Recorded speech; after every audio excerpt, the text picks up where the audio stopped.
للاسف اليومين اللي احنا فيهم دول في مشكله بتواجه ناس كتير جدا، وممكن بسببها رمضان يضيع عليهم، وهي مشكله الناس اللي ملحقتش تستعد لشهر رمضان. انا فجاه لقيت رمضان خلاص داخل عليا، وفجاه لقيت كل الشيوخ والدعاة بيقولوا ان احنا لازم نستعد. بس الكلام ده انا كنت محتاج اسمعه قبل فتره كبيره من رمضان عشان الحق استعد والحق انفذ الكلام اللي هم بيقولوه، والحق اخد الخطوات اللي قالوا عليها. او يمكن اكون سمعته من فتره بس برضه ملحقتش استعد لاي سبب بقى، كسلت او سوفت او فقت متاخر. بس انا دلوقتي خلاص رمضان بكره او بعده وانا في الجوافه، ملحقتش استعد ولا اعمل اي حاجه. خلاص كده رمضان ضاع عليا. لا يا سيدي، ما ضاعش عليك ولا حاجه. ركز معايا وانا هقول لك تعمل ايه لو ملحقتش تستعد لرمضان.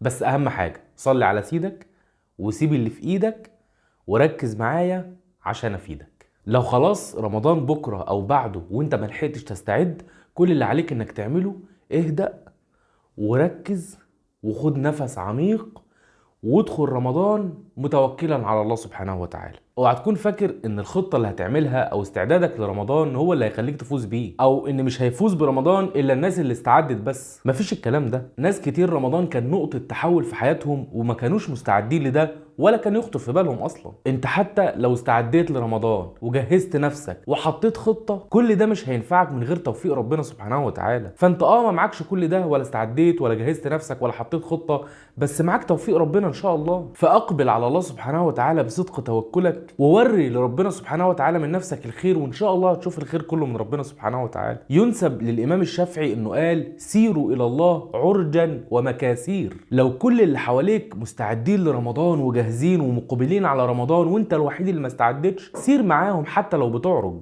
ربنا بيقول في الحديث القدسي: اذا تقرب العبد الي شبرا تقربت منه ذراعا.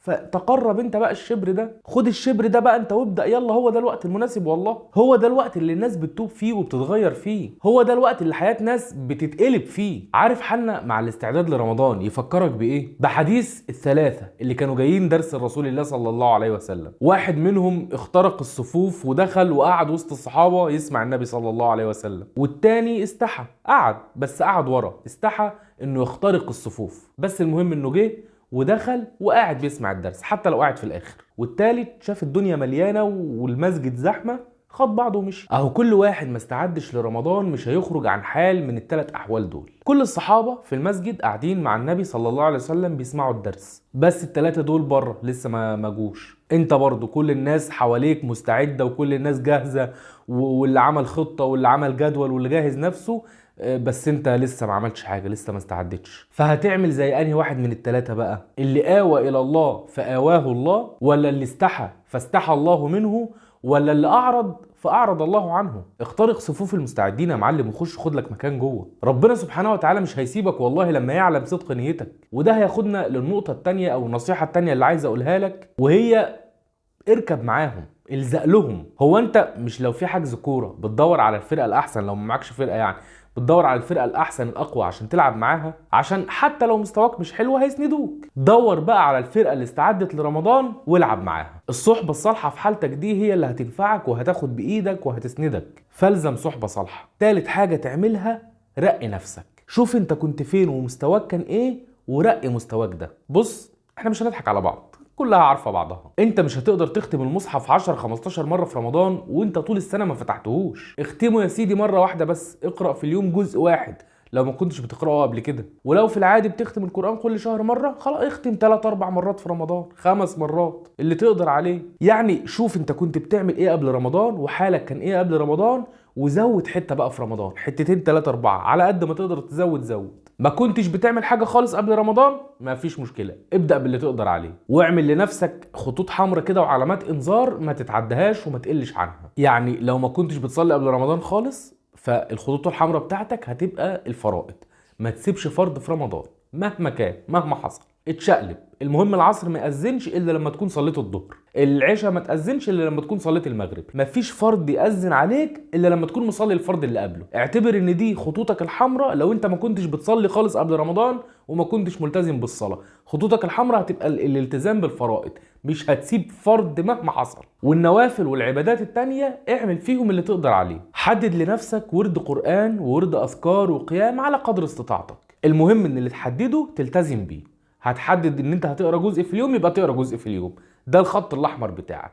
والله جيت في يوم ولقيت همتك عاليه وعايز تقرا جزئين ثلاثه، مفيش مشكله، اقرا 10 اجزاء في اليوم، بس المهم ان ما يجيش عليك يوم الا لما تكون قاري الجزء الخط الاحمر بتاعك. والتراويح تكون مصليها كل يوم، عاوز تصلي التهجد او قدرت تصلي التهجد صلي التهجد، ما قدرتش مش مشكله، المهم ان التراويح متصليه وما يعديش يوم عليك الا لما تكون مصلي التراويح في المسجد. الهدف من كل ده انك اولا طبعا تفوز برمضان والاجر اللي فيه وما يضيعش عليك رمضان بحجه انك ما استعدتش، وثانيا انك تاخد من رمضان شيء لما بعد رمضان، تاخد منه اي حاجه تخرج بيها. الطبيعي ان منسوب العباده والهمه بتقل بعد رمضان، بس المهم انك ما تخرجش من رمضان زي ما دخلت رمضان وانت ما بتصليش خالص، تخرج من رمضان وانت محافظ على الصلاه في اوقاتها. دخلت وانت ما بتقراش قران ولا بتفتح المصحف طول السنه، تخرج من رمضان وانت محافظ على قراءه القران، ان شاء الله صفحتين في اليوم، اختم القران في سنه، المهم تفضل طول السنه دي متعلق بالقران وما تسيبوش ابدا. دخلت وانت ما بتصليش قيام ليل،